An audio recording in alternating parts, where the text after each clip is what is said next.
Hello and welcome back to the Stay Safe podcast. I'm Liam Scott and today we're talking about something that might seem small, simple and routine, but in laboratories across the UK, it's one of the most effective accident prevention tools that we have, and that is good laboratory practice.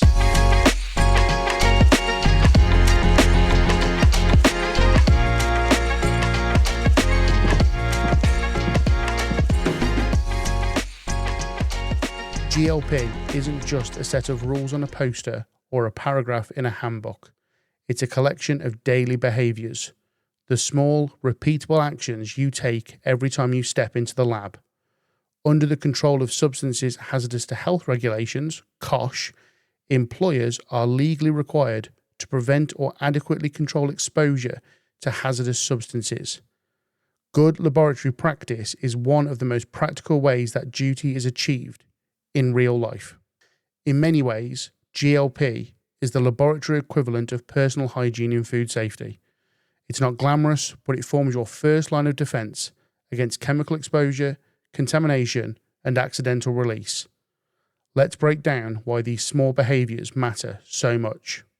The lab coat, your first physical barrier. Your lab coat is one of the most important items of PPE you have, but, and this is critical, it only works properly when it's worn correctly.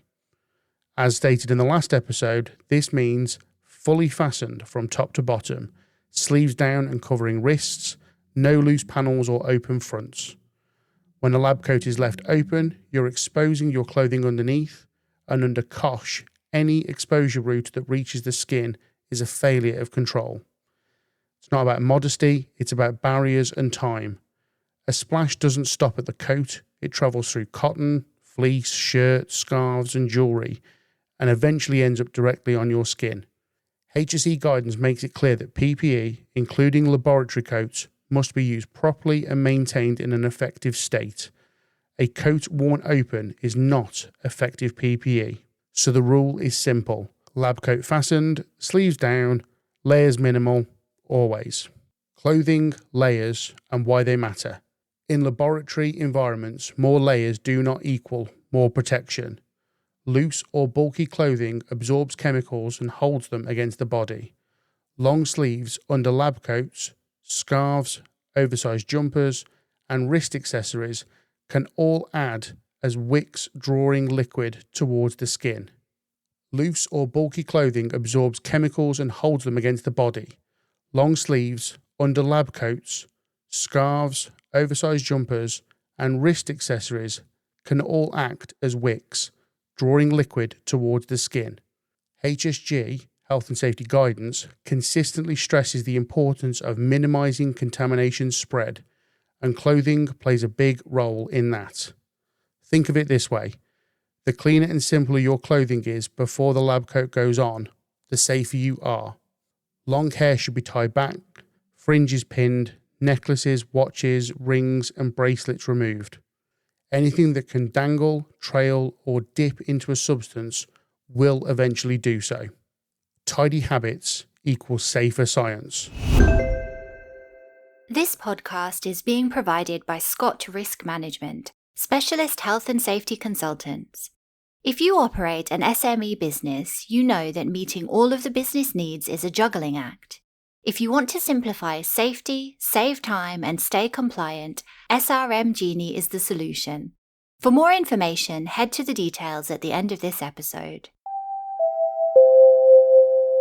Good laboratory practice isn't only about what you wear, it is also about how you move, work, and think in the lab. Many laboratory incidents don't happen because of a dramatic failure. They happen because of small, compounding lapses.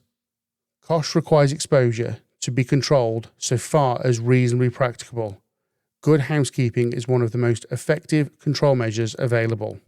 Good laboratory practice encourages keeping benches tidy and organised, labelling containers immediately, recapping bottles straight after use, segregating and identifying waste correctly, keeping walkways, sinks and shared areas clear.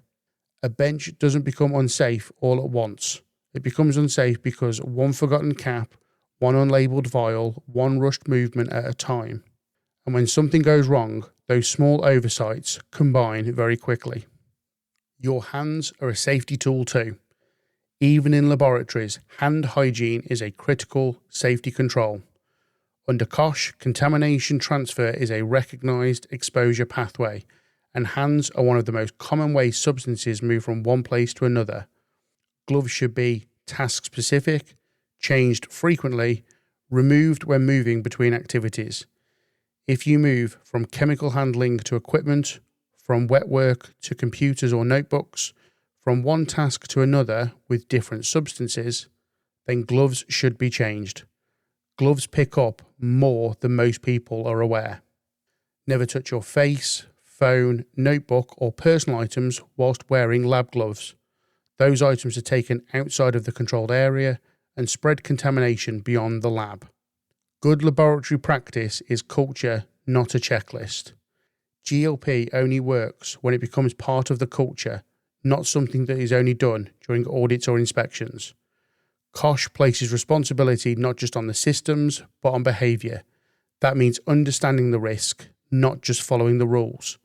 So every time you fasten your lab coat properly, tie your hair back, label a sample clearly, tidy your bench before moving on, and change gloves between tasks, you're preventing exposure before it happens.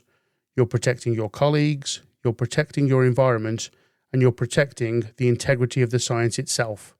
That's professionalism. And final thoughts. Small habits don't always feel important, but in laboratories they form the foundation of safe, compliant science. Good laboratory practice supports COSH compliance, reduces exposures, prevents contamination, and significantly lowers accident rates. Most importantly, it prevents incidents that you'll never hear about because they never get the chance to happen.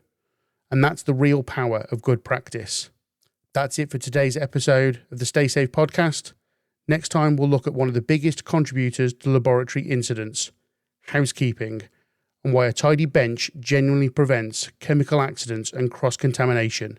Until then, stay safe. Bye for now.